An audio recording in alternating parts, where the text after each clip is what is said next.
पर था केवल क्या ज्वलित भाव ही मन में। क्या श्लेष बचा था कुछ ना और इस जन्म में, यानी वात्सल्य मात्र क्या तेरा, पर आज अनसा हुआ वत्स भी मेरा। अब कहे सभी यह हाय विरोध विधाता, कैके उसकी बातों में आकर इस तरह से कुकर्म कर बैठी थी।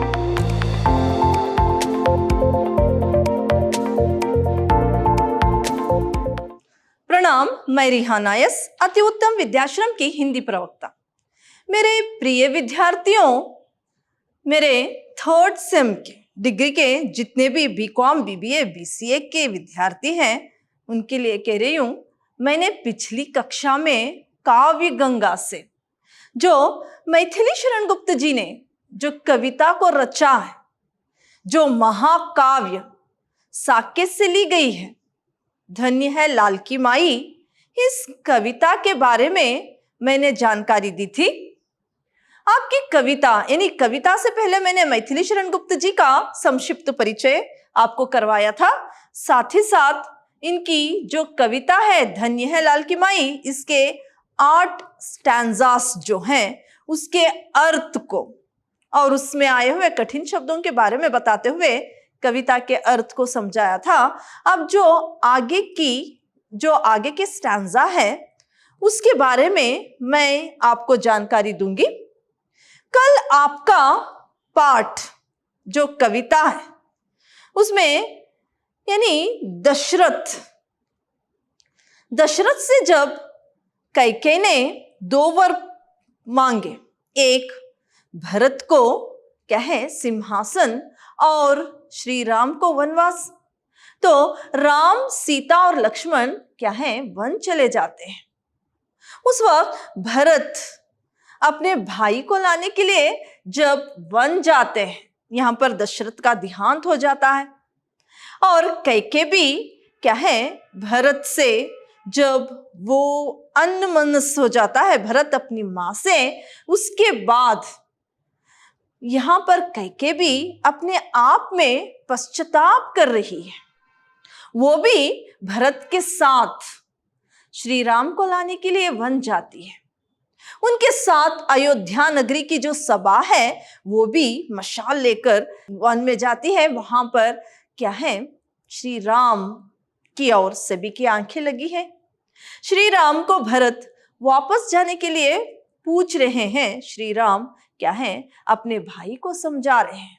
उसी वक्त कैकेयी भी क्या है कहती है कि जो सिंह गर्जन से 2 वर पूछी थी, भरत के लिए सिंहासन और राम के लिए वनवास, अब वो गाय मुखी यानी गाय बनकर शांति से कह रही है कि मैंने भरत को जन्म देकर भी जान नहीं पाई, तुम भाई होकर उसे पहचानते हो तो लौट चलो। यहां तक आपका जो कविता थी वो हुआ था। अब आगे का स्टैंजा इस प्रकार है। ये सच है तो फिर लौट चलो घर भैया, अपराधी मैं हूं तात तुम्हारी मैया, दुर्बलता का ही चिन्ह विशेष शपथ है, अब अबलाजन के लिए कौन सा पद है। यहां पर देखिए मैथिली शरण गुप्त जी भरत के द्वारा इस बात को राम से बता रहे कि मां और भाई की बातों को सुनकर भरत कह रहे हैं कि भरत राम से कहते हैं कि लौट चलिए भैया। तब कैकेयी कहती है कि राम मैं तुम्हारी अपराधिनी हूं और स्त्री की दुर्बलता उसकी शपथ है। फिर वो कहती है कि मैं अबला हूं, मेरे लिए दूसरा रास्ता नहीं है। इस तरह से कैकेयी भी इस स्टैंजा में कह रही है। अगला स्टैंजा इस प्रकार है।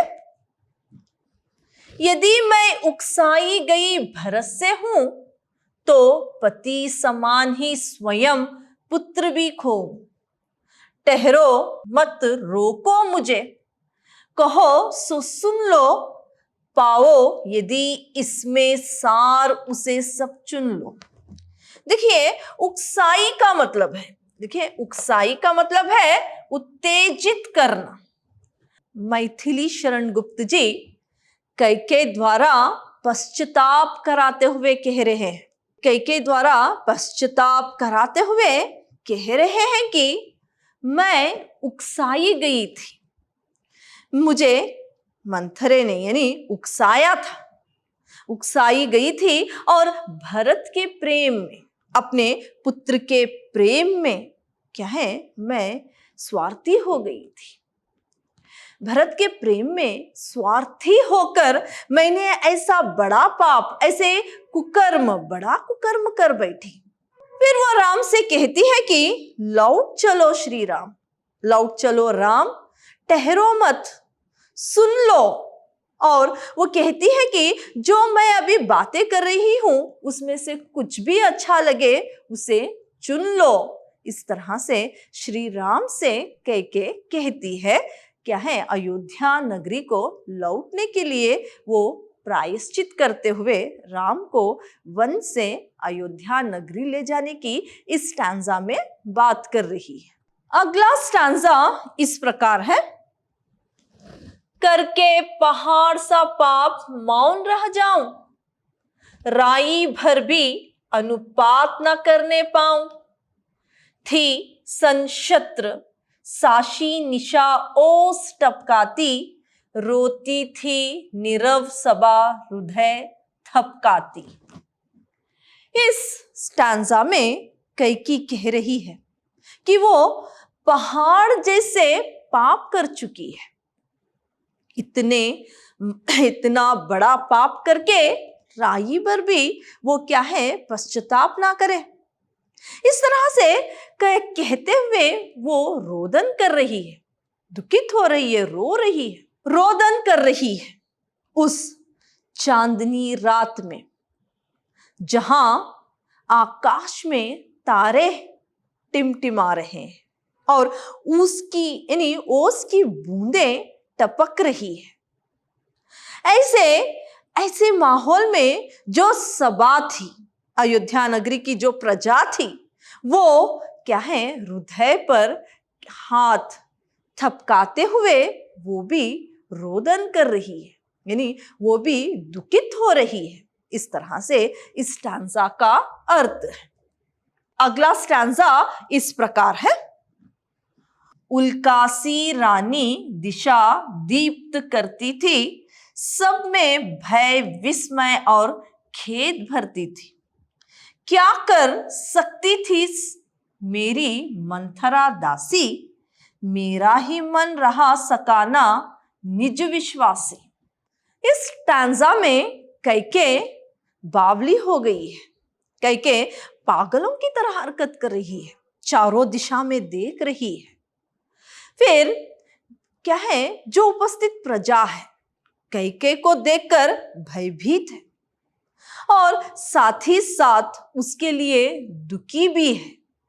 फिर आश्चर्य भी उनको हो रहा है, सब कैके को देखकर भयभीत भी है, आश्चर्य भी हो रहा है, साथ ही साथ वो क्या है, उसके प्रति दुखी भी है, क्योंकि मंथरे की बातों में आकर ऐसे महापाप उसने कर दिए थे, ऐसा महाकुकर्म कर दिया था। मंथरा जो है वो इसके मन में जो भर चुकी थी, और क्या है, मंथरे क्या कर सकती है। मंथरा उसकी सेविका और विश्वासिनी भी थी। कैके उसकी बातों में आकर इस तरह से कुकर्म कर बैठी थी। इस तरह से इस स्टैंजा का अर्थ है।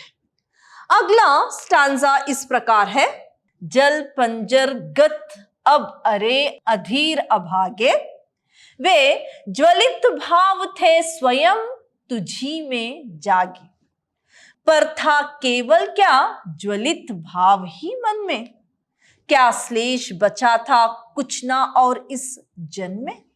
इस स्टैंजा में मैथिली शरण गुप्त कैके द्वारा अनुपात कराते हैं। ये शरीर जो है जल और खून का पिंजड़ा है, इसमें स्वार्थ भरा था। भरत को सिंहासन मिलने का वो स्वार्थ अब सदा नहीं है, यानी स्वार्थ पूरा नहीं हुआ है। अब वो क्या कर सकती है? उसका स्वार्थ पूरा नहीं हुआ है। वो ज्वलित भाव नष्ट हो गए हैं और कुछ भी यहां बचा नहीं है। ये इस तरह से हे राम इस सभा के सामने, यानी कुछ बचा नहीं है, इस तरह से कैके श्री राम को कहती है। इस ज्वलित भाव नष्ट होकर कुछ और बचा नहीं है, इस तरह से उन लोगों के सामने श्री राम को कहती है। अगला स्टैंजा इस प्रकार है।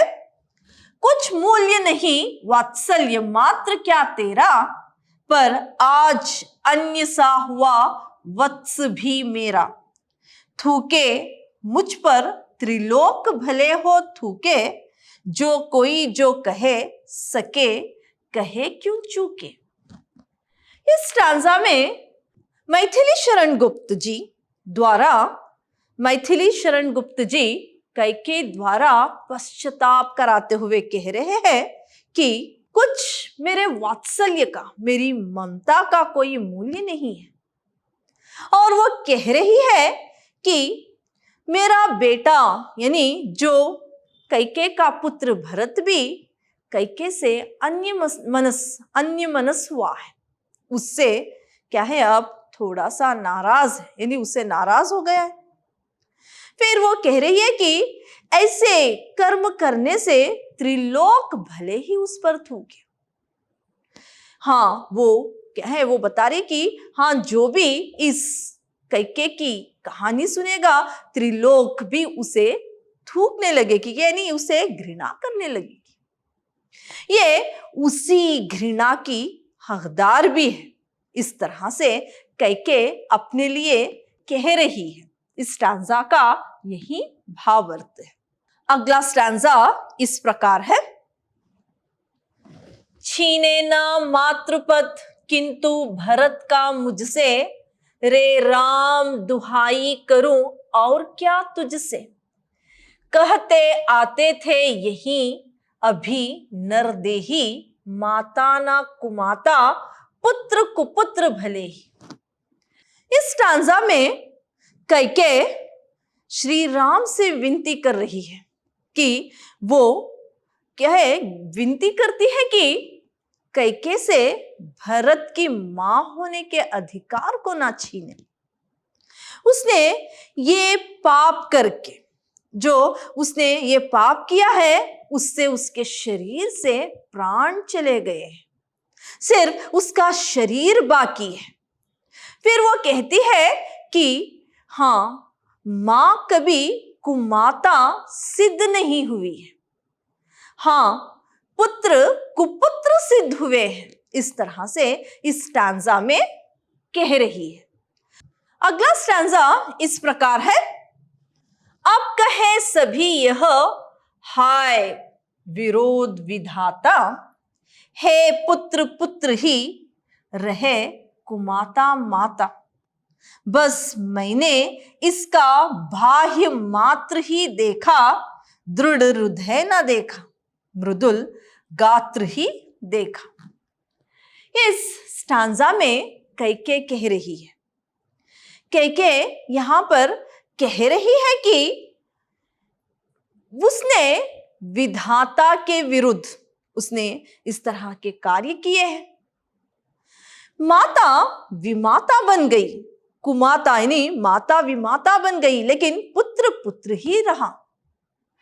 मैंने सिर्फ भरत के बाह्य रूप को ही जाना, उसके मन की बात को ना जान सकी, कि मेरे पुत्र के मन की बात को ना जान सकी, उसके बाह्य रूप को ही मैंने देखा। इस तरह से इस स्टैंजा में कह रही है। कैके कहती है कि भरत के बाहरी रूप को, बाह्य रूप को ही देखा और उसके मन की इच्छा को ना जान पाई। इस तरह से इस स्टैंजा में कहती है। अगला स्टैंजा इस प्रकार है। परमार्थ ना देखा पूर्ण स्वार्थ ही सदा, इस कारण ही तो हाथ आज यह बाधा, युग युग तक चलती रहे कठोर कहानी, रघुकुल में भी थी एक अभागिनी रानी। इस स्टैंजा में क्या है, कैके कहती है कि मैंने अपने पुत्र के मोह में आकर, यानी कैके अपने पुत्र के मोह में आकर उसने अपने स्वार्थ को ही सदा, और क्या है उस इसी कारण उसने इतने बड़े कुकर्म करके, इतने बड़े पाप करके ऐसी बाधाओं का सामना कर रही है, ऐसे बाधाओं को झेल रही है। जब जब भी कैके की कहानी दोहराई जाएगी युगों युगों तक, तो इस अभागिनी रानी से सभी घृणा करेंगे। इस तरह से इस स्टैंजा का भावार्थ है। अगला स्टैंजा इस प्रकार है। निज जन्म जन्म में सुने जीव, यह मेरा धिक्कार उसे था महास्वार्थ ने घेरा, 100 बार धन्य है वो एक लाल की माई, जिस जननी ने है जना भारत सा भाई। पागल सी प्रभु के साथ सबा चिल्लाई, 100 बार धन्य वह एक लाल की माई। निज यानी स्वयं। यहां पर इस स्टैंजा में कैके कह रही है कि उसे उसके प्राण कह रहे हैं कि उस पर धिक्कार है, उसे स्वार्थ ने आ घेरा और उसने इतने बड़े बुरे कर्म कर दिए। तब श्री राम कहते हैं कि क्या है, जिस मां ने भरत जैसे भाई को जन्म दिया है वो क्या है, धन्य है। क्या है, श्री राम कहते हैं अब कि जिस मां ने यानी कैके ने भरत जैसे भाई को जन्म दिया है वो धन्य है, वो लाल की माई क्या है, धन्य है। ये जो बात सबा ने सुनी वो भी पागलों की तरह, यानी वो भी इसका जय जयकार करते हुए कहती है कि धन्य है वो लाल की माई, यानी जिसने भरत को जन्म दिया है ऐसी मां क्या है, धन्य है। इस तरह से जय जय का नारा कैके के लिए सबा करती है। तो ये क्या है, आपका जो धन्य है लाल की माई, इस कविता को मैंने आज पूरा किया। अगली कक्षा में किसी और कविता के बारे में मैं आपको जानकारी दूंगी। धन्यवाद।